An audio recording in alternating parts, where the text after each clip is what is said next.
¿Qué es la vida? ¿Qué derecho hay que una persona joven muera de una manera trágica como yo pude ver? ¿Qué hacemos aquí? Porque si yo me voy mañana, ¿a qué he dedicado mi tiempo? Como no sabemos cuándo va a ocurrir lo que va a ocurrir, lo importante es afianzarse muy bien a lo que ahora sí sé que tengo, que es el presente. Para mí el silencio es medicina.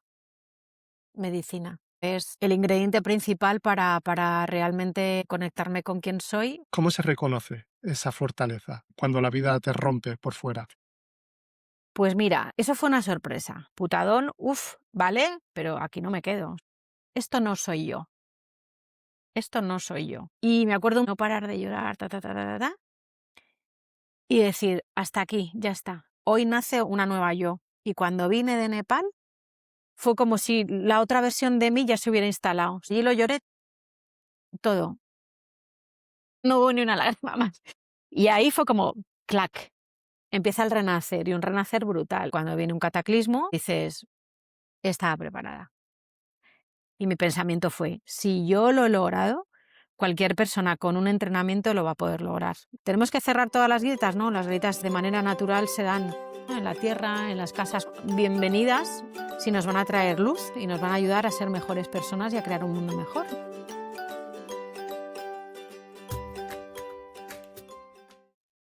Te doy la bienvenida a La Grieta y la Luz, un espacio donde ya sabemos que hay momentos en la vida que te parten y hay momentos en la vida que te despiertan.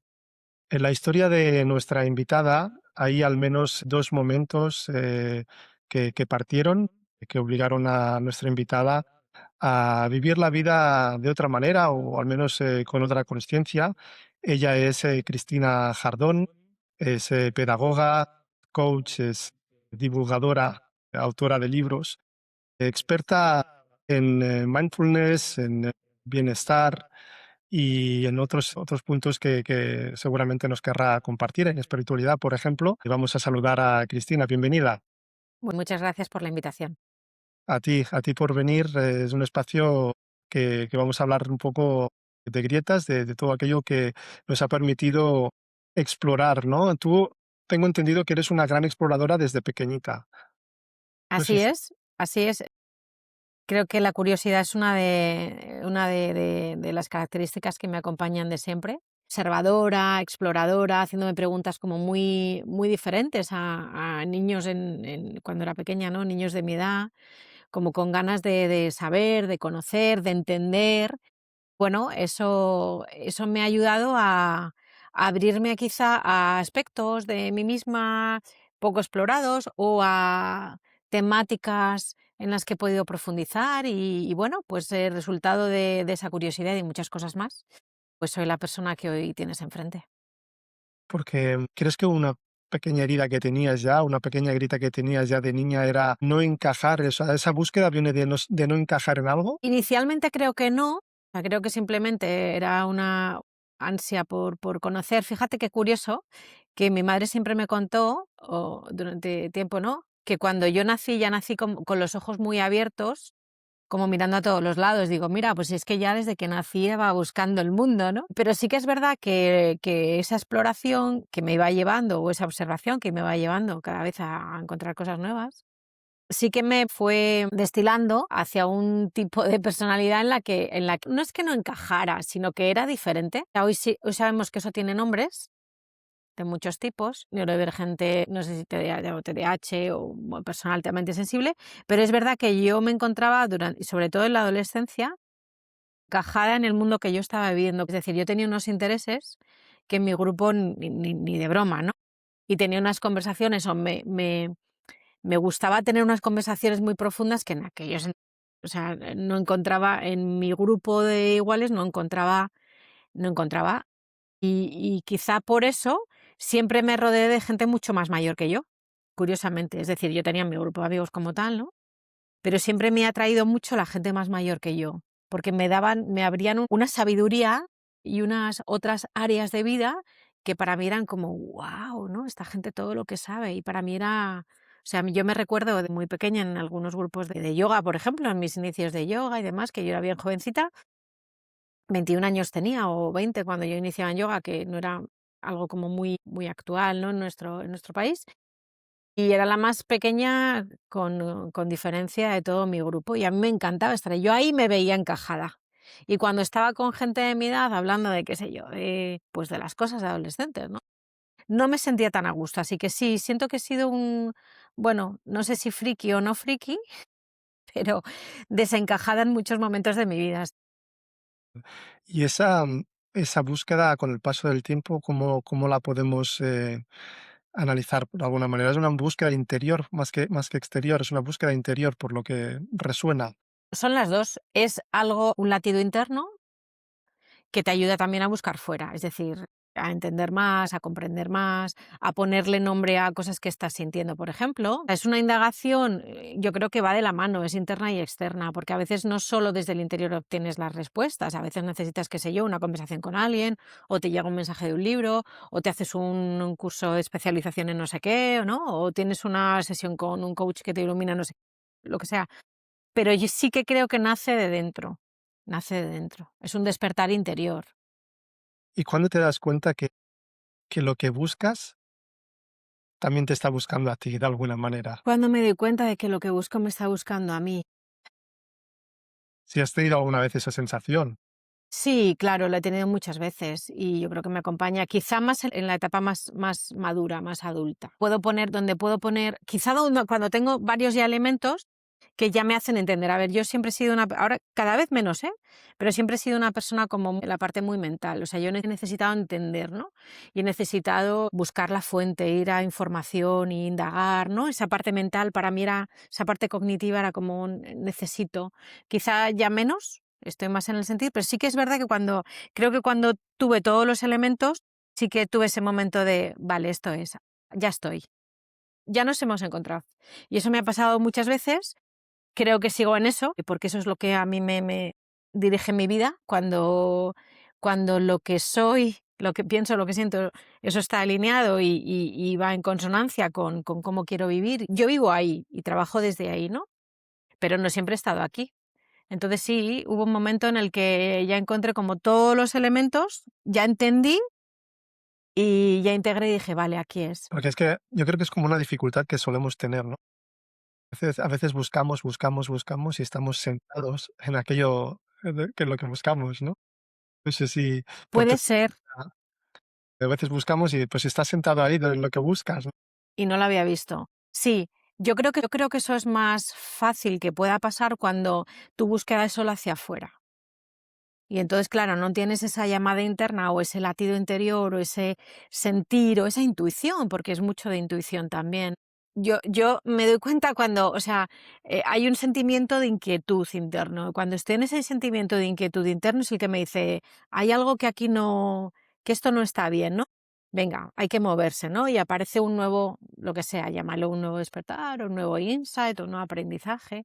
Pero yo creo que cuando esa mirada es hacia adentro, no es tan difícil o no es tan fácil perderse ahí, porque rápidamente entiendes el lenguaje de lo que es interior y lo que es exterior.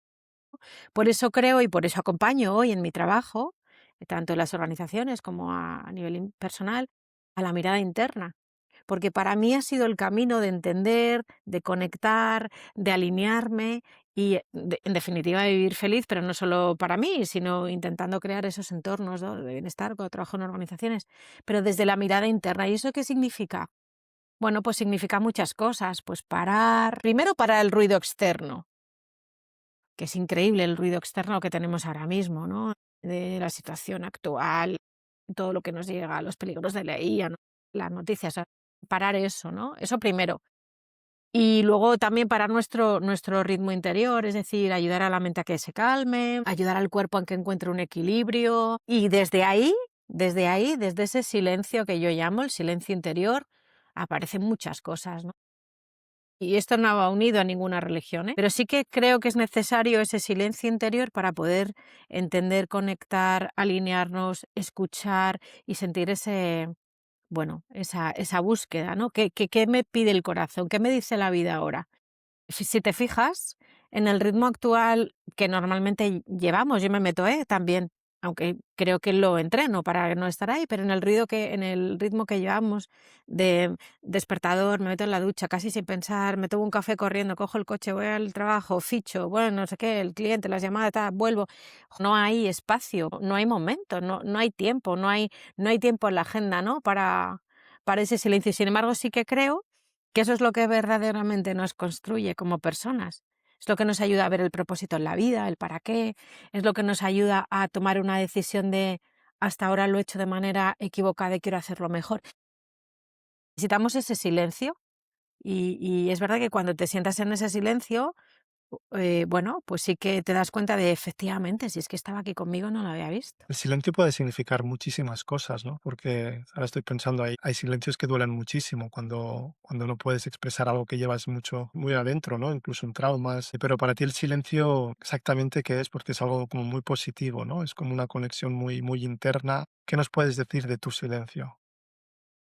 Para mí el silencio es medicina, medicina. Para mí el silencio es el ingrediente principal para realmente conectarme con quién soy y con mi propia espiritualidad también, ¿no? En el silencio es cuando me conecto con, pues en mis oraciones o en mi meditación. Yo necesito el silencio, yo practico el silencio, entreno en el silencio y además es que me dedico semanas al año para estar en completo silencio, porque para mí me construye. O sea, es la única manera en el silencio para mí, que no tiene por qué ser en quietud. Silencio y quietud no tienen por qué ir de la mano. Yo puedo tener un silencio en movimiento, ¿no? Que decir, haciendo las cosas del día y tal, y me silencio. Pero no solo silenciarme de no hablar, silenciarme también de no escuchar diferentes cosas, silenciarme de redes, silenciarme de cosas, ¿no? Silenciarme del ruido externo que decía antes. Y para mí es medicina. Pero no solo para mí, es que la neurociencia también habla del silencio, como esa necesidad de parada y encontrar la homeostasis física y mental que el cuerpo necesita también. Por Es como una ejemplo, posada, ¿no? En el día a día, es como una es una pausa, sí, ¿no? Es una pausa. Fíjate, te hablaba de lo físico, lo mental, pero también lo relacional. ¿No te pasa a ti que a veces de repente cuando has tenido lo que sea, dificultad en una relación o has tenido un malestar con una persona, necesitas darte como un poco de espacio? Eso es silencio también. esos famosos 10 segundos, ¿no? O esos Sí, o prefiero no ver a esta persona durante, qué sé yo, o en un tiempo vamos a no vernos, ¿no? O en una pareja, oye, vamos a darnos un tiempo y, bueno, yo creo que son breaks como muy necesarios y el silencio a mí me aporta mucho. Para mí te digo que es medicina, junto con otras cosas, ¿no? Cristina, ¿tuviste que romper, creencias, patrones o alguna tradición? Porque claro, estamos hablando de que en tu exploración, tus peregrinajes hacia el silencio de alguna manera, que te has ido a retiros, y claro, esto lo haces desde hace mucho, mucho tiempo. No sé si en tu entorno era como, bueno, ¿y ahora qué vas a no hablar durante X días y qué vas a hacer allí? No sé si todo eso te ha costado mucha vida o no, o ha sido Mm. una cosa que has tenido como muy natural y que te han aceptado enseguida, o has tenido que ha habido un caballo de batalla allí para ti, un aprendizaje de alguna manera. Yo he tenido la suerte de tener unos padres que nunca me han entendido o me han entendido poco, pero que me han dejado hacer. Y esto es muy importante. Porque me han dejado hacer, han dicho como: "Tú verás, ¿no?, lo que haces". Pero sí que y sí que me han visto que esto me ayudaba, porque digo, yo inicio muy jovencita en todo esto. Quizá porque siempre he tenido una seguridad en mí misma muy grande, esto es lo que quiero, desde muy pequeña también he tenido como una firmeza, derivado de esa coherencia interna de la que hablábamos, ¿no? Yo he sido una persona como muy firme en mis decisiones, o sea, cuando he tomado una decisión está muy madurada y esto es lo que es, y hasta aquí, ¿no? Y bueno, sí que al principio era más raro, fue más raro. Yo venía también de un contexto de iglesia católica en el que también hice muchísimos retiros y cuando yo abro como esa horquilla de otro tipo de prácticas espirituales, pues sí, claro, tuve que romper creencias y escuchar críticas. Sí, tuve que hacerlo, claro que sí, pero bueno, no deja de ser una opinión externa. Lo que yo siento me dice que tengo que buscar por aquí. Y de repente, al cabo de muchísimos años, yo me di cuenta de que no había incompatibilidad ninguna con lo que yo hacía, con las creencias que, por ejemplo, tenemos más en nuestro país y demás, ¿no? Entonces, bueno, para mí ha sido mi propia práctica la que me ha ido diciendo, ¿ves? lo has hecho bien. Y cuando lo has hecho mal, ¿ves? Te has equivocado, por aquí ya no. Ojo con esto, que también he tenido mis fallos y mis fracasos, no es fracasos, mis errores, claro, por supuesto, aprendizajes. absolutamente. Toda esa búsqueda de esos retiros de silencios, ¿los hacías antes de los 21 años o a partir de los 21 años? Lo digo por todo lo que has explicado que pasó cuando tenías esa edad. Pues mira, el primero fue antes de los 21 años, por ahí, no me acuerdo si fue 20, 21, y yo ya hacía algún tipo de actividad, de convivencia, de este tipo de cosas, ¿no? Pero que son más hacia afuera, son más sociales, ¿no? Pero el primero realmente de silencio, meterme para adentro, fue derivado después de tener un accidente del que yo hablo, de hecho hablo abiertamente, hablo en mis libros, hablo en mis cosas, ¿no? Y en esa búsqueda de entender un poco la vida, porque para una persona, una cría de 20 o 21 años fue como un shock muy grande, ¿no? Encontrarme con la muerte de unos compañeros y demás. Pues en esa búsqueda es cuando inicié mi práctica de yoga. Y alguien de la práctica de yoga, una amiga, una gran amiga, me dijo: "Oye, ¿por qué no te vienes, que yo voy a ir? ¿Por qué no te vienes, que tenemos una semana?". Y fue un retiro absolutamente cristiano, ¿eh? Quiero decir que no todo lo que hago es de índole yogui o budista, no, no, no, fue de índole cristiano, un retiro maravilloso, que he hecho muchos de estos, con la comunidad misionera Verbundey. En Valencia fue mi primer retiro de una semana sin hablar, que yo hablaba por los codos, ¿eh? Y dije: "O sea, ya está, una semana sin hablar, o sea, a mí me da algo". Y yo recuerdo que me llevé una mochila llena de libros. Dije: "Bueno, si no puedo hablar y nadie me va a hablar, porque nadie me va a hablar, o sea, era una condición, ¿no? Nadie te hablaba ahí, bueno, por lo menos me pongo a leer, a hacer algo". Bueno, no me hizo falta, ¿eh? ¿No? No me hizo falta. Al segundo día del retiro, el primer día cuesta más, al segundo día del retiro yo ya estaba inmersa en un retiro absolutamente muy interesante y transformador para mí, y bueno, no me hizo falta abrir ni un solo libro, claro. Es decir, cuando al cabo del tiempo, ahora lo dice la neurociencia y yo lo he experimentado, cuando la mente racional, cuando logramos que la mente racional se acalle, aflora otras inteligencias que tenemos y afloran muchas cosas. Y cuando estás en un retiro, por supuesto, de espiritualidad, te habla otra dimensión, llámalo como quieras, cada uno lo llame como le da la gana, ¿no? Y fue un retiro maravilloso. Creo que de hecho, fue el inicio de mi hábito hacia los retiros. Luego he ido cambiando de índole de retiro y de enfoque, pero mi inicio fue ese. Y este fue justo después del accidente. Sí, justo después. Y en ese retiro, por ejemplo, escribiste mucho. Muchísimo, muchísimo. Yo creo que rellené, cumplimenté como 2 cuadernos enteros. Muchísimo. Sí, sí, sí. ¿Qué nos puedes decir de tu experiencia con la escritura? No sé si llamarla terapéutica o... Mm, espontánea. Mm. Bueno, pues mira, es otra medicina, quiero decir, es otra forma de sacar al consciente lo que está en el subconsciente. Yo la utilizo en mi día a día, la utilizo mucho. Y la utilizo en mis programas formativos. O sea, es una de las herramientas que yo utilizo dentro de mis programas. Y es muy interesante lo que aparece en un cuaderno derivado sin pensar, simplemente dejándote llevar por lo que tu sentir quiere expresar. Es increíble, es un arte, igual que cuando a lo mejor podemos tener un lienzo en blanco, ¿no? Y ponerte una música de fondo y dejarte sentir y a ver qué aparece ahí. Hay una expresión de algo que no es racional, pero que nos da mucha información.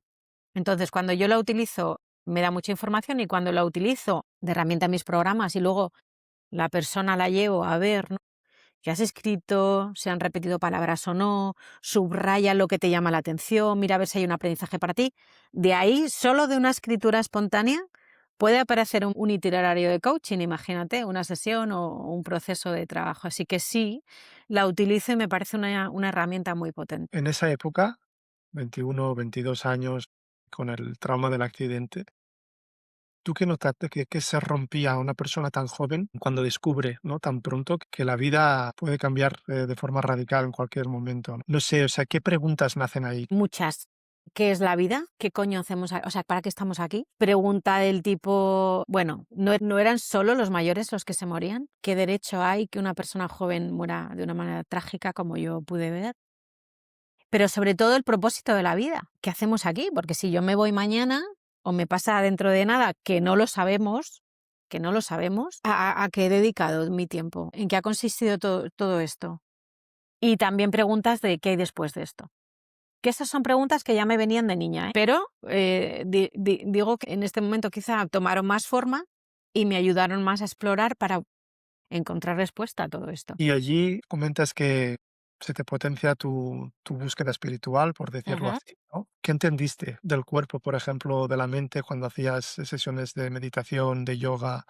Eh, Pues mira, es un aprendizaje primero que no cesa. Quiero decir, yo sigo aprendiendo y aprendiendo y esto me encanta, porque claro, como soy una persona buscadora y curiosa, pues imagínate, es una maravilla, ¿no? Es como una fuente de aprendizaje constante. Aprendí muchas cosas. Primero, aprendí la importancia de unir cuerpo y mente, es decir, no somos un cuerpo, una mente, no somos todo, y en cualquiera de las dimensiones que como personas tenemos está afectando en cualquier otra dimensión. Es decir, una postura que yo tengo en un momento determinado puede influir, de hecho impacta, y así lo dice la neurociencia, porque claro, ahí inviste un montón, impacta en el tipo de pensamientos y sentimientos o emociones que puedo tener en un determinado momento, que cuando como una cosa puede impactar en cómo me siento, que cuando pienso de una determinada manera va a impactar en mi cuerpo. O sea, esa relación cuerpo y mente yo la he experimentado de manera práctica y luego, claro, le he puesto estudio a esto que hablamos.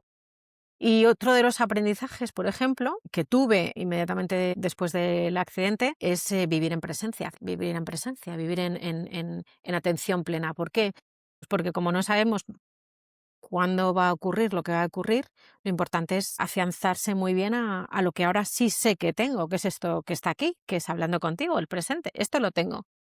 El pasado ya poco puedo hacer más que coger ciertos aprendizajes para traerlos a donde estoy ahora, pero de aquí en adelante yo no tengo la menor idea. Puedo tener una idea o un deseo de lo que pueda ser, pero no lo sé. Entonces, lo que sí que tengo claro es lo que tengo ahora. Y eso, explotarlo hacia mi mayor bien, pero también hacia el mayor bien de los demás. Y eso, claro, fíjate que hoy me dedico a mindfulness, ¿no? Es una de las cosas que hago. Pues claro, sí, ¿cómo no me voy a dedicar a ello? Si es que lo aprendí en unas horas. Luego ya, obviamente, le he puesto protocolos y maneras de hacer, pero el concepto lo aprendí en un accidente. Dije, ostras, es que lo que realmente cuenta es lo que yo ahora tengo. Incluso el pasado fue presencia, el futuro es presencia. Cuando estemos en el futuro, digamos que será, lo viviremos desde la presencia. La presencia para ti es como aquel espacio donde el alma actúa. ¿Cómo definirías tú lo que es presencia? Para mí, presencia, efectivamente, es momento donde todo el ser está ahí. Llamémosle alma, conciencia, ser superior, si queremos también. Un momento, a mí me parece que es un momento como muy puro también. Que no siempre estando en presencia uno hace cosas bondadosas y nobles, ¿eh? Que hay mucha presencia donde uno está. Pero es verdad, también yo parto de un concepto muy rusoniano, de que el hombre es bueno por naturaleza. A mí este concepto me gusta. O sea, yo siento y creo en la nobleza y en el humanismo per se del ser humano, porque nos llamamos así, ser humano, por tanto tiene que haber una humanidad, sino ¿de qué estamos hablando? Y que, como decía Rousseau, al final es la sociedad el que le corrompe. Entonces, partiendo de ese concepto, que quizá es ingenuo, pero para mí es noble, del ser humano, es bueno por naturaleza, entiendo que en ese momento de presencia, ahí se está mostrando realmente quién es el ser humano. Si te das cuenta, cuántas veces personas, ¿no?, cometen actos que van a la cárcel y todo esto, y en muchas ocasiones dicen, es que no sé lo que hice, no estaba yo, no estaba mi presencia pura. Yo siento que la presencia pura, pues es la parte más noble del ser humano, ¿no? Y desde ahí yo creo que es la parte más luminosa, yo creo que eso es la presencia. Sobre todo porque podemos decidir cómo queremos estar. No sé si por tu experiencia también profesional habrás detectado que como que hay muchas personas que les da pereza estar presentes porque se piensan que es algo como que hay que trabajar con meditaciones, con yogas y, ¿no? Y con el fondo es más sencillo, ¿no? Pero no sé si como detectas ese hábito de vivir con el piloto automático, es lo que igual les distancia.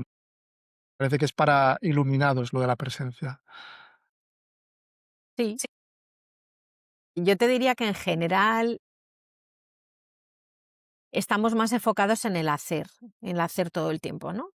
Hacer, tengo que hacer, tengo que hacer. De hecho, hay una frase como muy recurrente que tenemos todos del tengo que, tengo que, tengo que, tengo que, y ahí estamos todos. En el tengo que, pues ahí, en el tengo que estoy ya como en otra parte más allá de lo que es. ¿no? Entonces sí, cuesta un poco. Hombre, en el contexto, imagínate, en el contexto corporativo, que es donde yo me muevo más, imagínate las barreras que yo he tenido que saltar, ¿no? Y las creencias que he tenido que romper. Pero por otro lado, cuando se experimenta qué significa estar en presencia, la persona entiende que esa presencia le ayuda, le va a ayudar a tener más atención, le va a ayudar a tomar mejores decisiones, a tener una escucha con sus equipos o con alguien de un equipo mucho más interesante. Entonces, bueno, es cuestión de hacer entender bien qué es eso llamado presencia. Y ya está, es simplemente esto. Pero bueno, siempre hay detractores en todos los sitios, ¿eh? No. También te digo que no, yo, o sea, trato de no gastar demasiada energía en personas que sienten que no es para ellos lo que yo hago. No pasa nada. Somos muchísimas personas haciendo muchísimas cosas diferentes y yo contactaré o tendré más empatía, tendrán conmigo las personas que van buscando algo parecido a lo que yo comento, ¿no? Esencia va muy ligada para ti a la sabiduría interior. ¿Qué significa para ti la sabiduría interior? Que es tu razón, digamos, ¿no? De ser. Tú te ofreces, digamos, tus servicios, por decirlo así, tu profesionalidad a través de Learning Wisdom, ¿no? O sea, desde la sabiduría interior. ¿Qué significa para ti eso? Sí, Inner Wisdom o sabiduría interior es mi marca, sí, mi marca, que va ahí con, es como la frasecita que acompaña el logo y todo esto. Y la sabiduría interior es una capacidad que toda persona tenemos. O sea, no es algo de iluminados, no es algo de gurús, no es algo de gente que llevamos 500 años haciendo meditación. Sabiduría interior es algo que todos tenemos, que todo ser humano tiene, que puede acceder. Es un conocimiento interno que no viene de la parte racional, viene de otra parte mucho más interna.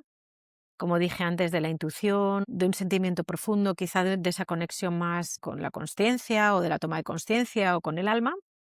Pero es verdad que esa sabiduría interior no se manifiesta en todo momento. Necesita unas condiciones para que eso se manifieste. Y las condiciones son, yo lo he dicho antes, poder estar en silencio para poder escuchar esas vocecitas interiores que te hablan, pero no las voces psicópatas, ¿no? Que te dicen, no es ese tipo de voz, es otra voz, es un sentimiento interno.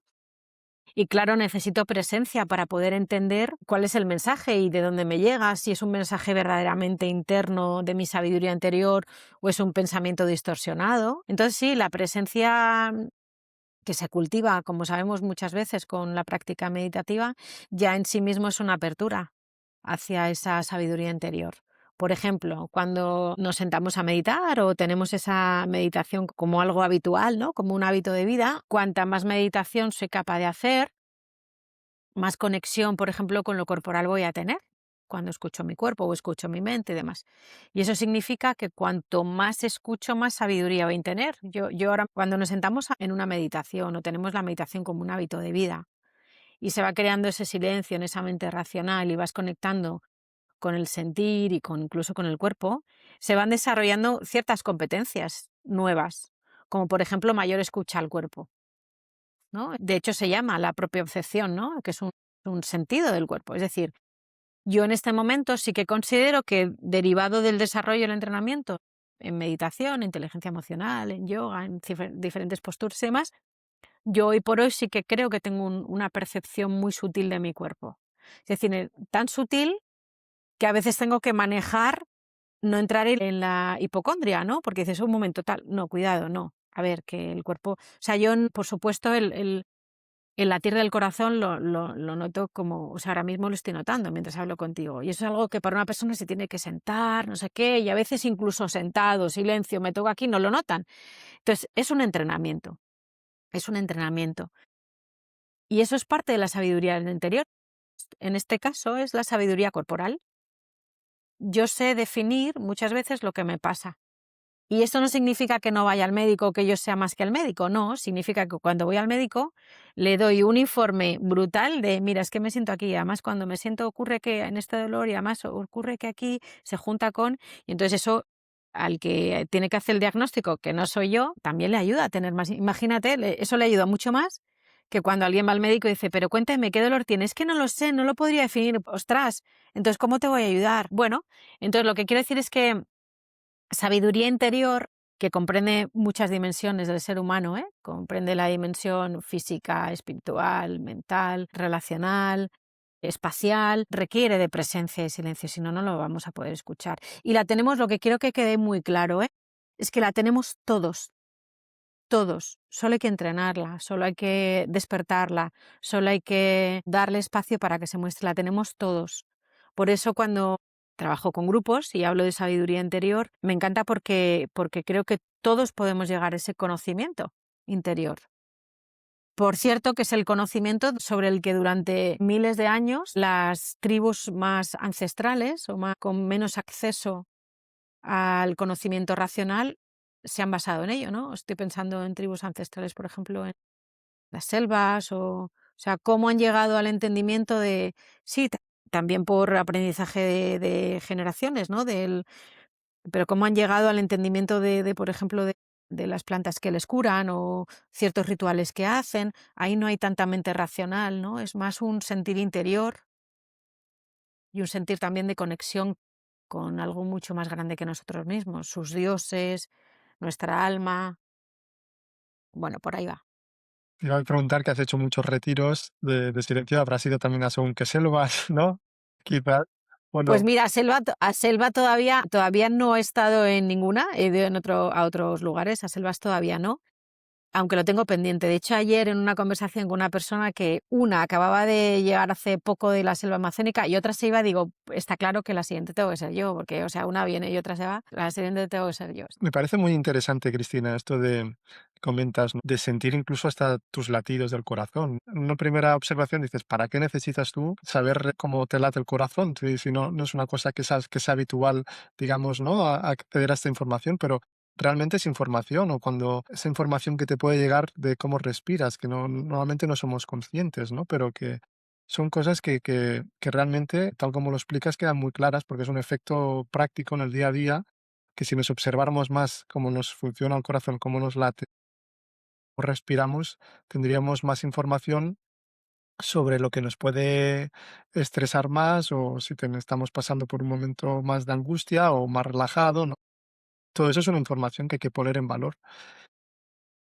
No sé si quieres añadir algo en este punto. Si yo también te preguntaría, hablando de eso de sabiduría interior y de saber mirarse hacia adentro, ¿tú crees que hay algún punto exacto por donde empezar a mirarse adentro? O sea, ¿tú recomiendas mirar hacia adentro, o sea, empezar mirándose en un punto concreto, o depende de la persona? O no sé, porque supongo que igual a ti hay emociones que te cuestan más mirarte que a otras. Ujú. No sé, ¿tú por dónde dices, bueno, yo no sé mirarme hacia adentro, ¿por dónde empiezo?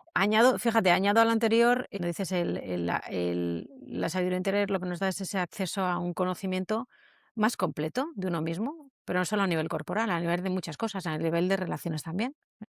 Cuando yo conozco a alguien nuevo, la impresión que me da o qué sentido, para mí es una información súper valiosa también, ¿no? O cuando entro en un ambiente y de repente hay algo que me dice, aquí no, o sea, es una información muy valiosa. Bueno, unido a esto, ¿por dónde empezamos a mirarnos? Pues efectivamente, yo creo que cada persona somos un mundo. Al final del día todos tenemos tanto en común que casi casi somos clichés, ¿no? De lo que nos preocupa, de las dificultades de vida. Pero efectivamente hay personas que son mucho más racionales, otras personas son más corpóreas, ¿no? O corporales. Hay otras personas que son más a nivel del sentir. Entonces, bueno, yo creo que hay una práctica muy fácil para comenzar por lo menos a indagar, que es simplemente la práctica de mindfulness de manera sencilla. Por ejemplo, la atención al cuerpo, ¿no? El body scan, que por cierto en mi web se pueden descargar, hay un montón de meditaciones gratuitas en este sentido. Bueno, una práctica de atención plena al cuerpo ya te está dando una información de cómo está tu cuerpo en este momento. O sea, ahora mismo, mira, vamos a hacer una práctica, ¿te parece? Así Sí, sobre la marcha. encantado, sí. Mira, vamos a adoptar una postura más o menos cómoda, ¿sí? Sobre la silla, un poco erguida. Y simplemente ahí vamos a hacer nada, un minuto nada más, ¿no? Para todos los que nos estén escuchando y para ti y para mí también. Cerramos los ojos. Vamos a inhalar un par de veces de manera profunda y exhalamos. Dejo que la respiración se vaya haciendo tranquila, natural, no hay que forzar nada.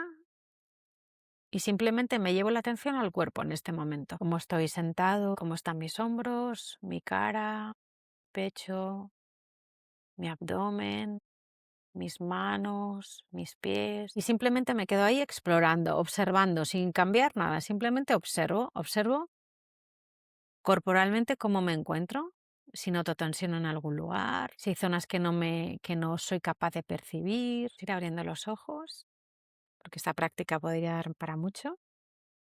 Pero eso ya nos ha traído una información. A lo mejor alguien ha detectado que tiene tensión en un hombro, ¿no? Y, joder, hasta ahora no me había dado cuenta cómo me duele aquí, porque el día a día no me ha dejado parar y escucharme. Bien, pues lo siguiente que sería, oye, a lo mejor debería llamar a un fisio. Oye, a lo mejor debería cambiar de postura corporal. Oye, pues yo me he dado cuenta de que el estómago me está dando problemas. Bien. Oye, ¿qué cené anoche? A lo mejor debería cambiar mi forma de cenar. ¿O qué me acabo de tomar? A lo mejor es que no me está yendo bien. ¿Sí? Fíjate qué sencillo. A mí me parece que el cuerpo, entrar a través del cuerpo es una parte muy sencilla y que no nos genera tanta dificultad como entrar en lo mental, porque observar los pensamientos no es algo tan sencillo. Observar la mente ya nos puede llevar a jardines mucho más complejos de salir. Pero el cuerpo en realidad, cuando observamos, y siempre se observa desde una mirada sin juicio, una mirada, bueno, un análisis, una observación sin juicio, pues eso ya es una manera de empezar a observarse más.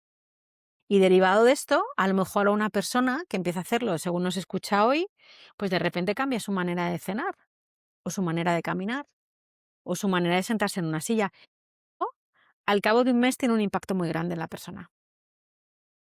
Fíjate qué sencillo, ¿no? Incluso el cuerpo también te permite darte permisos que no te reconocías, ¿no?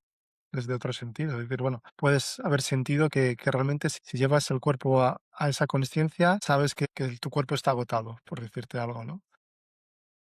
Información, necesitas descansar, necesitas parar la mente, necesitas parar un poco la actividad. Ujú. Tiene una utilidad muy práctica. Y también estamos hablando de esas informaciones desde el interior. Tenías también mucha información en tu interior, de tu fortaleza interior, cuando la vida a los 35 años te pega otra sacudida. Ujú. ¿Cómo se reconoce esa fortaleza cuando la vida te rompe por fuera? Pues mira, eso fue una sorpresa, te tengo que decir. O sea, fue mi segundo golpe fuerte, ¿no? Y yo creo que fue como, a ver si estás preparada realmente, a ver si puedes subir de nivel, a ver si podemos cambiar de pantalla contigo. Que me hace mucha gracia, ¿no? Yo a veces tengo estos diálogos como si desde arriba me dijeran esto. Vamos a ver, Chris, si tiene, ¿no?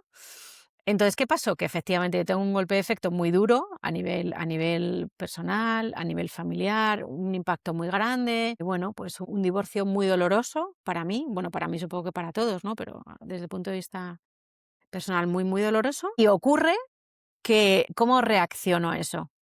¿Sí? ¿Cómo reacciono? ¿Y cómo reacciono? Reacciono, bueno, desde la gratitud, desde la compasión. Ojo, al principio no. Al principio, como todo el mundo, tienes tu fase de tu duelo, ¿no? Pero fue un duelo como muy llevadero y como muy rápido de pasar, ¿no? Un duelo como muy rápido y como rápidamente muy resiliente, ¿ok? Putadón, uff, vale, pero aquí no me quedo. Esto no soy yo. Esto no soy yo. Y todo el mundo, o sea, toda mi gente a mi alrededor se, se, se, se sorprendían. Oye, jo, es que, o sea, que estás muy bien. O sea, ¿cómo puedes hablar de esta manera? Para mí fue como de verdad, un segundo despertar muy gordo. Y entonces yo me hice la pregunta, o estoy negándolo todo y tengo una aquí liada muy gorda, un trauma muy gordo aquí liado, o realmente me encuentro bien verdaderamente y aquí ha pasado algo. Obviamente o sea, no soy psicóloga de formación, pero he indagado mucho y además tengo formación tal. Y además luego yo trabajo con psicólogos, con lo cual nos dimos cuenta, yo me di cuenta de que no, efectivamente, yo estaba bien. Y si estaba bien, o sea, yo superwoman no soy, o sea, os lo aseguro. Yo soy una persona normal como tú, como cualquier oyente, ¿no? Pero sí con una mirada interior. Entonces yo paré y dije, a ver, ¿qué hay aquí, no? Entonces yo me di cuenta de que todos esos años que yo llevaba practicando, fíjate, desde los 21 hasta los 35, son muchos años, practicando yoga, meditación, mirada interna, exploración, indagación, psicología positiva, Eso había sido lo que a mí me había ayudado. Es decir, la neurociencia me daba la razón o yo había visto de manera práctica lo que la neurociencia dice. O sea, mi cerebro se había cambiado.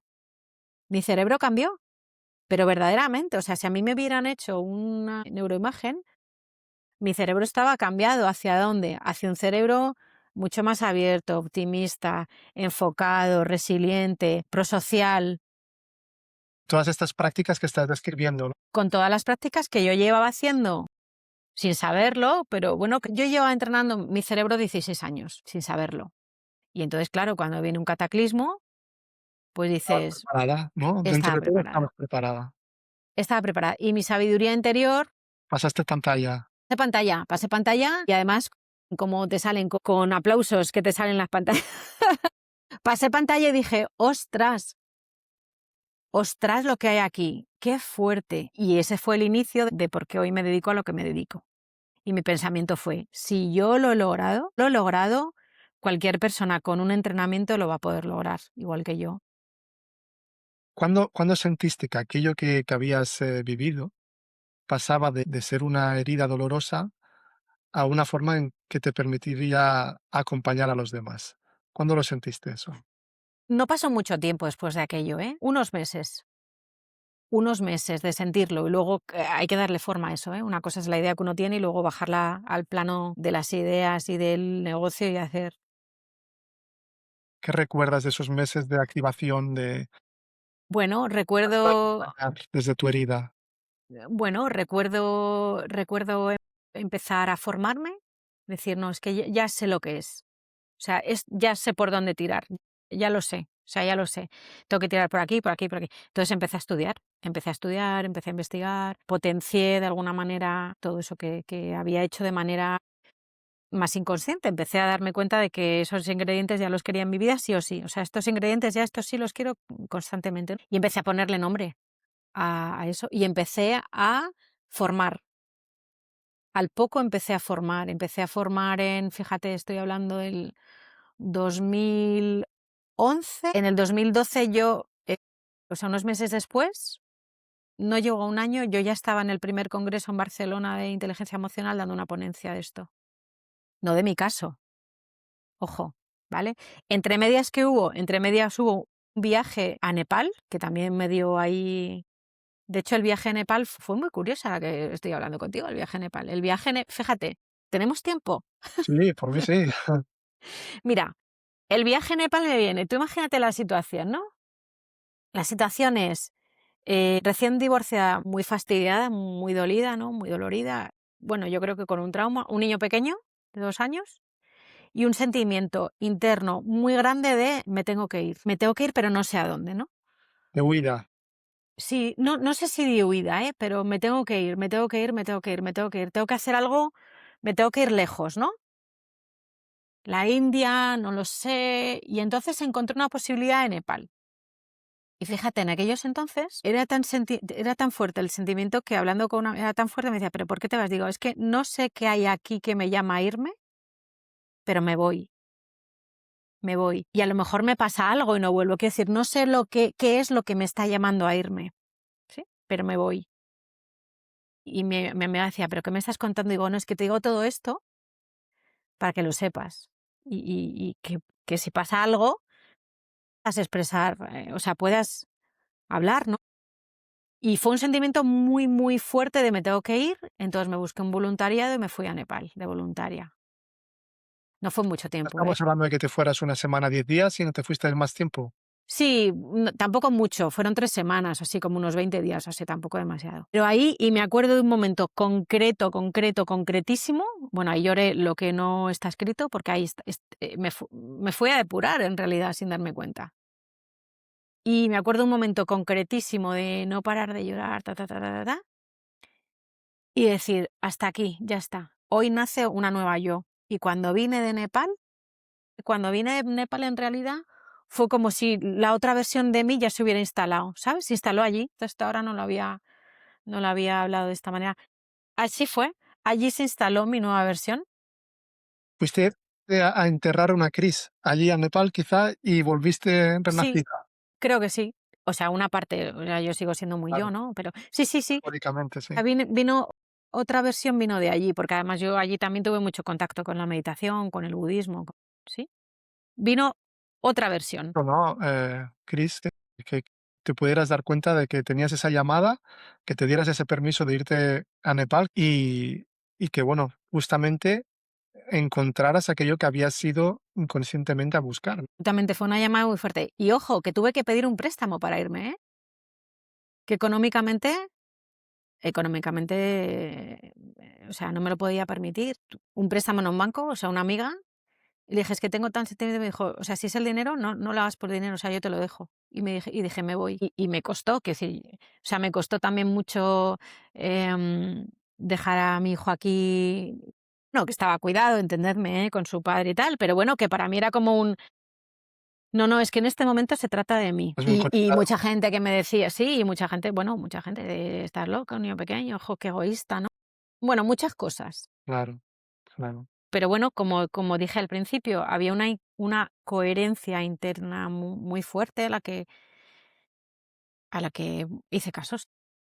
Sí, efectivamente. Y allí es que me acuerdo perfectamente, iba de camino a iba de camino a uno de los monasterios cuando me pasó esto, que me quedaba allí unos días de retiro, en silencio con los monjes y tal. Y lo lloré todo. Allí lo lloré todo. No hubo ni una lágrima más. Y ahí fue como clac. Empieza el renacer, y un renacer brutal. Estoy muy, muy, de verdad, muy agradecida a esa macrogrieta segunda, muy agradecida por todo lo que ha venido después. Fíjate, es como cuando te permites y te dices sí a ti mismo a pesar de las dificultades y dices, esto es justo lo que necesitábamos oír para ponerte la alfombra, ¿no?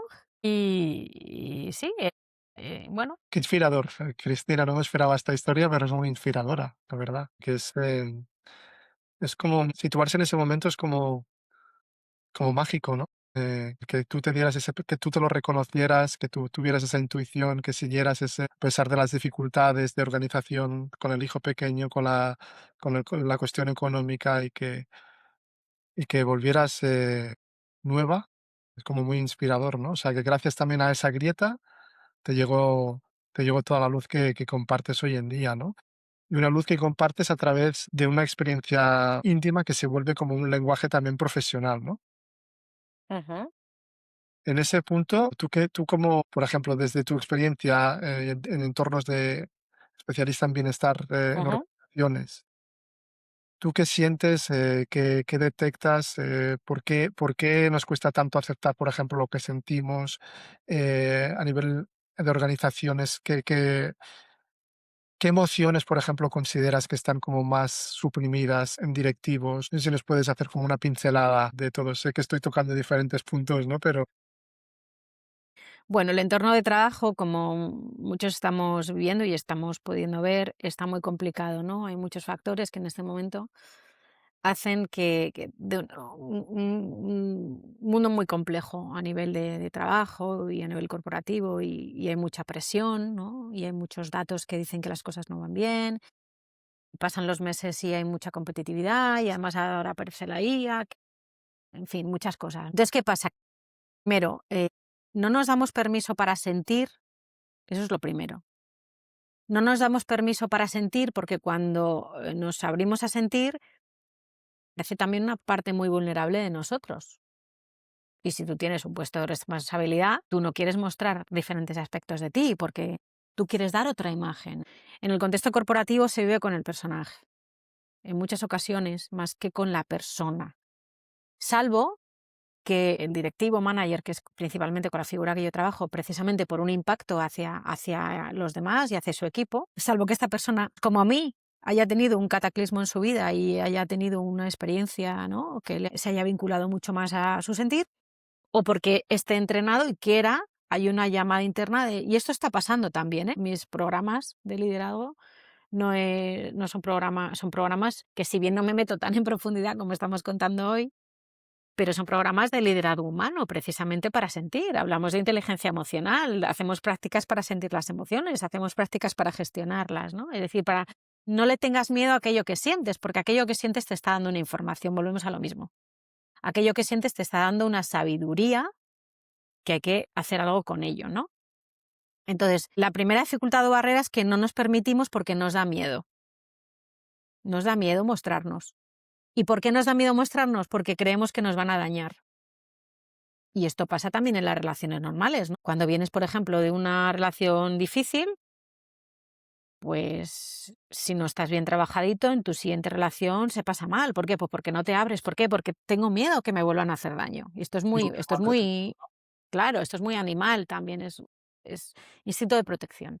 Entonces esa es la primera. Tengo miedo a abrirme, no vaya a ser que se utilice en mi contra. Entonces mejor no hablo, ni muestro, ni digo. Pero claro, cuando los datos nos dicen, los datos, el ROI y demás nos dicen que cuando el líder es humilde, se abre a la vulnerabilidad y habla de su sentir como persona humana normal, que es un ser humano normal, con su equipo, eso en el equipo genera mayor confianza, mayor compromiso, mayor sentido de pertenencia, etc.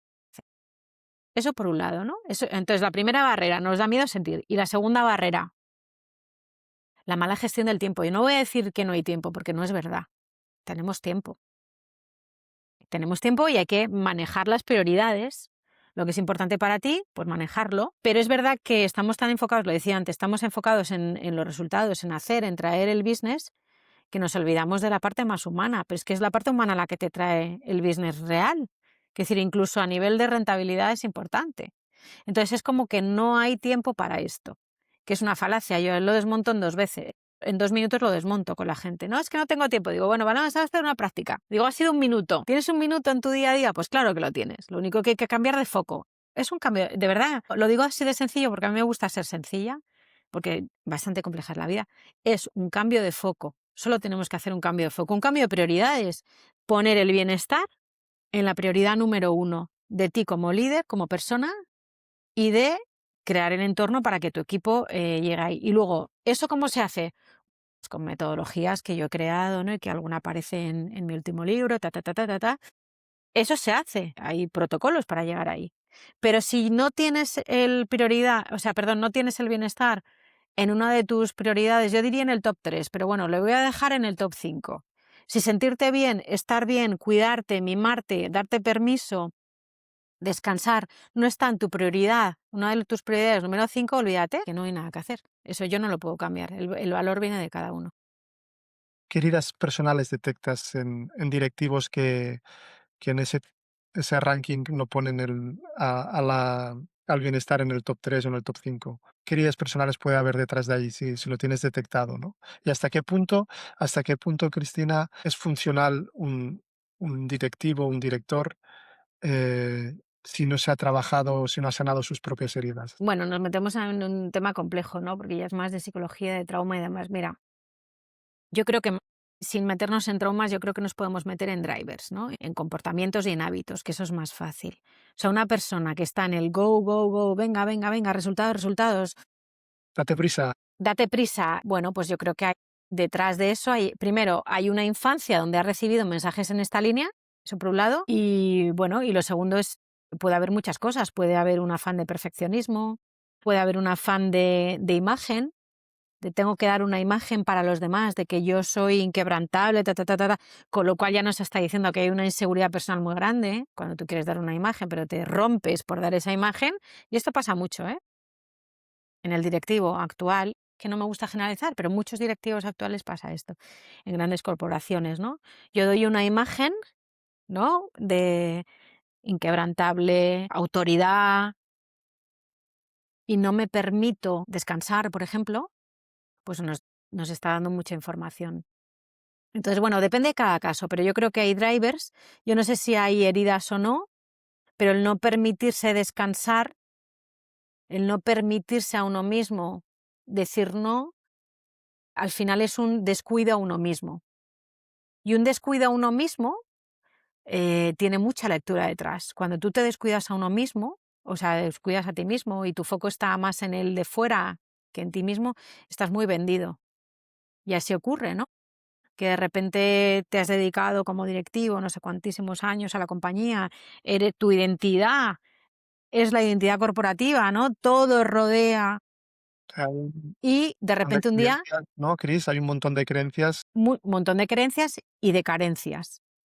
Y de repente eso cae por lo que sea, porque cambia el modelo de negocio, porque hay una venta de una compañía, porque ya no quieren contar contigo y crisis existencial. Y esto te aseguro que lo veo muy a menudo, crisis existencial. No sé quién soy, porque durante 30 años, 20 años, 18, me da igual, he sido el director de... Es decir, ahí, por ejemplo, no sé si, no sé si heridas o no, pero ha habido tal mirada hacia afuera, tanta energía hacia afuera que hemos descuidado el pilar real de la vida de cada uno. Y luego vienen crisis, ¿no? Existenciales. Que por otro lado, esas crisis para muchos son grandes despertares, pues benditas sean. O sea, yo creo que las grietas no... ¿Tenemos que cerrar todas las grietas? No, las grietas se tienen que dar, de manera natural se dan, ¿no? En la tierra, en las casas, cuando se mueven las casas aparecen grietas. Bueno, bienvenidas si nos van a traer luz y nos van a ayudar a ser mejores personas y a crear un mundo mejor. Ahora estoy pensando, por ejemplo, en el workaholismo, ¿no? O sea, la adicción al trabajo, que también es un velo que te impide mirar hacia adentro, ¿no? Y que también puede ser síntoma de muchas cosas, ¿no? Pues autoexigencia, el ser lo que decías tú también de el no concederse un descanso. Claro, ahí puede haber como la creencia de que solo si produces, solo si rindes al máximo, te ven o eres válido, ¿no? Eso es. Es la parte de validarse a través de lo que haces, no validarse a través de lo que eres. Esto es muy heavy, y esto viene de, o sea, esto no viene de un día para otro, esto viene también de un proceso que la persona ha tenido desde que es muy pequeñita, con todos los mensajes que ha recibido en su modelo familiar, en la escuela. Es un, sí, nos validamos con lo que hacemos y es un error. Por eso yo a mi hijo, que os podéis imaginar, tengo frito y a veces me dice, no sé por qué me ha tocado una madre tan rara, una madre coach. Digo, bueno, algún día lo entenderás, que creo yo, ¿no?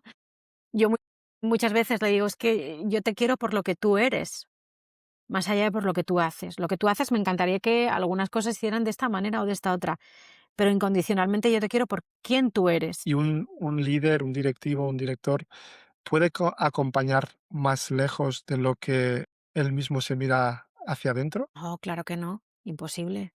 Imposible porque son terrenos pantanosos donde no puede entrar y le va a dar miedo entrar.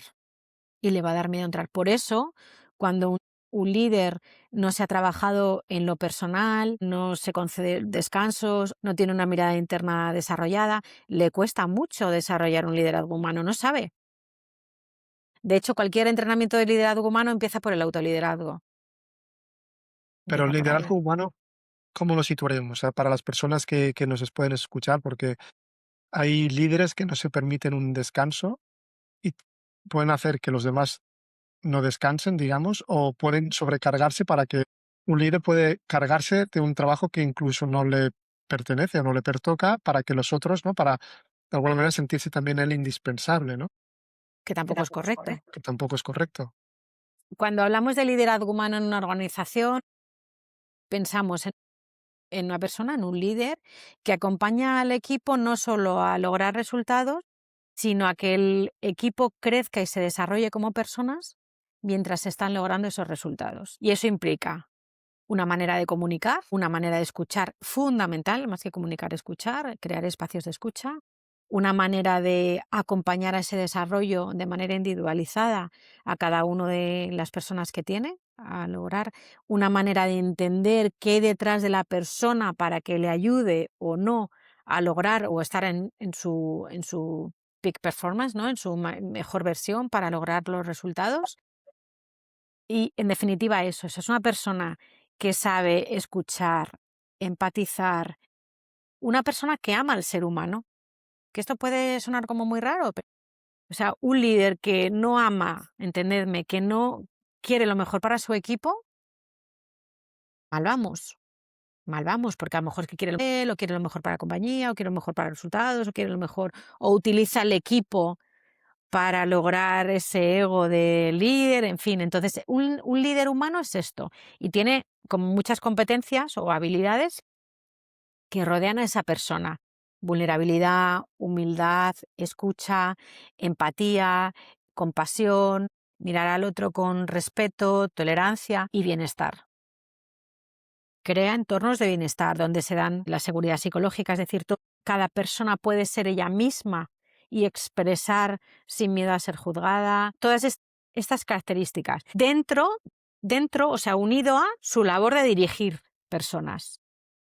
Es decir, dirige personas, sí, hacia objetivos, sí, quiere los mejores resultados y que la compañía gane lo más suficiente, sí, pero haciéndolo de otra manera. Y eso requiere que antes esa persona haya pasado por su propio itinerario, por su propio camino del héroe o camino del guerrero, su propio itinerario personal, de quién soy yo, qué quiero para el mundo, cuál es mi propósito, cuáles son mis dificultades, cuáles son mis puntos fuertes, cómo puedo tener algo tan fácil como cómo puedo tener presencia en una reunión y no tener la mente en la reunión siguiente cuando tengo a la persona delante. Esto parece una chorrada.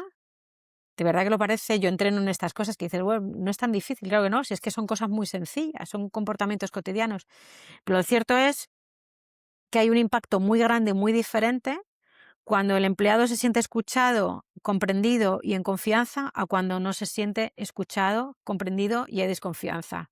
El resultado en su trabajo es diametralmente opuesto. Y solo hay que cambiar el proceso, la forma de hacerlo. ¿Conoces a muchos cocodrilos con corbata? Es una expresión, es una expresión que me gusta y se la escuché a Alex Rovira. De cocodrilos con corbata me imagino también de personas que reaccionan con el cerebro reptiliano y tienen hay mucho Bueno, trabajo. en todos los lares hay personas de este tipo, también en el mundo espiritual lo hay, ¿eh? En todos los sitios lo hay, en todos los sitios. Lo que pasa es que yo decido o elijo, si es que puedo, que la mayoría de veces es así, para eso me dedico a lo que me dedico y tomé la decisión en su día de ser independiente, con lo que significa a nivel de dificultades, ¿no? A veces económicas, de proyectos y demás, pero soy capaz de elegir con quién quiero trabajar. Y cuando veo que no hay posibilidad o que yo no soy la persona adecuada, no tiene sentido, ¿no? Yo creo que es una cuestión de tiempo.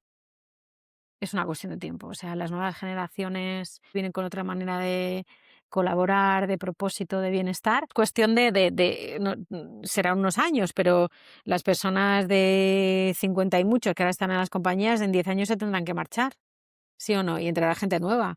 Pues yo me enfoco en esa gente nueva. Cristina, para ir cerrando ya el capítulo, tú también eres especialista en propósito, incluso creo que también propósito espiritual. Si habláramos de legado, ¿qué parte de tu legado sientes que no se verá en tu currículum? Que es muy bueno tu currículum en formaciones, en experiencia, pero ¿qué parte de tu legado no se verá allí? Pues yo creo que todo esto que estamos hablando es un legado muy sutil, muy desde el silencio, muy interior, que no se ve, pero que en su día quiero pensar que generará un impacto mejor. O sea, yo parto de la base de que siempre desde muy pequeña, de hecho, fíjate si esto irá conmigo, lo de que quiero dejar un mundo mejor, que en su momento me planteé ser misionera, ¿no? Hace, bueno, mucho tiempo. Yo quiero dejar un mundo mejor y creo que mi parte es esta, ayudar a la persona a darse cuenta de la belleza que tenemos internamente y del mundo tan maravilloso que podemos crear aún con dificultades que todos vemos, estamos viendo que hay, pero poder decidir, poder cambiar el foco. O sea, yo sé que hay dificultades, pero ¿yo dónde pongo mi mirada? ¿O dónde la quiero poner? ¿Y cómo hago eso? Bueno, pues desde ahí. ¿Y cómo puedo hacer para impactar de una manera diferente, no? Bueno, pues yo creo que quizá eso no se verá, no será de premio Nobel ni muchísimo menos, no se verá, pero es que no me hace falta que se vea tampoco, ¿eh? También te digo, no, a mí no me hace falta. Yo con que la persona con la que trabajé, el grupo con el que trabajé, se lo lleve y de repente le haya ayudado a vivir mejor, a disfrutar más de la vida y a generar otros espacios diferentes en el puesto de trabajo o en su vida personal, me vale. Y eso me consta que llega de vez en cuando, ¿no? Por mensajes que me llegan, agradecimientos, este programa me ha cambiado la vida. Bueno, no, de verdad que no soy yo.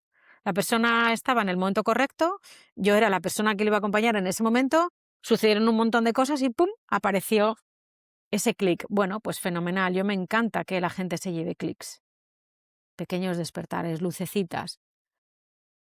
Yo creo No sé, yo creo que voy a cambiar mi puesto de trabajo y voy a empezar a decir trabajadora de la luz, trabajo para Iberdrola. No, pero si la persona se puede llevar, pero como yo me lo llevé igual, ¿no? Un rayo de luz, llámalo luz, esperanza, sabiduría, pues ya está. Ya está, para mí eso es suficiente. Yo ya me doy por satisfecha. Hace unos años tenía otra ambición diferente, en mi negocio de posicionar. Ya no estoy ahí. Mi ambición es otra, que es ese propósito. Cristina, quizá el cuidarnos a nosotros mismos, el sanarnos a nosotros mismos es el mayor gesto que podemos tener con la humanidad, ¿no? La universalidad, Absolutamente, con el entorno. absolutamente. Cuando cultivamos internamente flores, soy capaz de dar lo mejor, dar flores, dar un aroma maravilloso. Cuando lo que cultivo es otra cosa, rabia, resentimiento, lo que sale de mí es otra cosa. Y eso no lo digo yo solo, lo dice la neurociencia. Esos sentimientos que tú estás de alguna manera y esos pensamientos que se retroalimentan y que están en ti quedan, ¿eh? En ti quedan y además tienen un impacto en tu cuerpo. Qué gran palabra. Claro, entonces yo decido cultivar cosas bonitas. Para mí y para todos los que me rodeen. Claro, Por porque, mí y por mis compañeros, ¿no? Que ah, decíamos en el escondite. sí.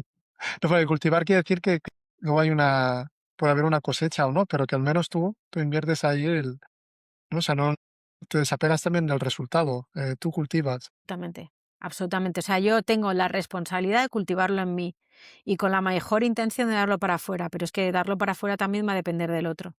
Esto es un concepto también de lo de cultivar semillas del amor, es un concepto del budismo de Thich Nhat Hanh que a mí me encanta. O sea, es el budismo que más porque es muy sencillo y es esto, ¿no? Cultivemos semillas de amor y cambia el mundo, claro que cambia el mundo.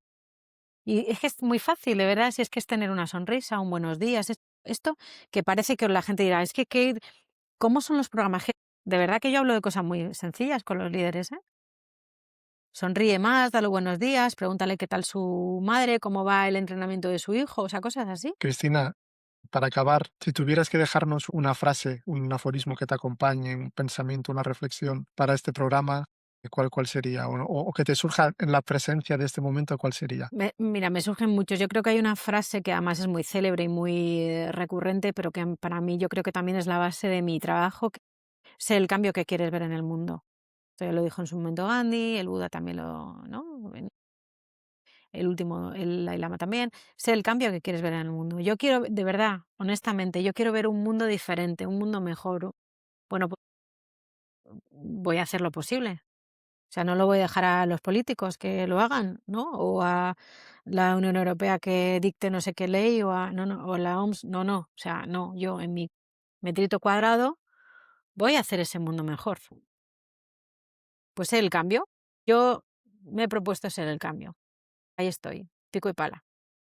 Cristina, pues te agradezco mucho que seas parte de ese cambio. El propósito de este espacio también es formar parte de este cambio que queremos para sentir otra mirada de nosotros hacia el mundo y del mundo hacia todos los habitantes, digamos, hacia todos los seres humanos. Y gracias por tu aportación. Ha sido una conversación muy cálida, muy bonita. Gracias por enseñarnos tus grietas y no quedarte allí, sino enseñarnos toda la luz que sale, que emana de todas esas grietas. Muchas gracias, Cristina. Gracias a ti por la conversación, que es más una conversación con un café y ojalá pueda servir de inspiración para alguien y si así es, pues ya está, ya lo habremos logrado, ¿no? Lo logramos, seguro. Muchas gracias, Cristina.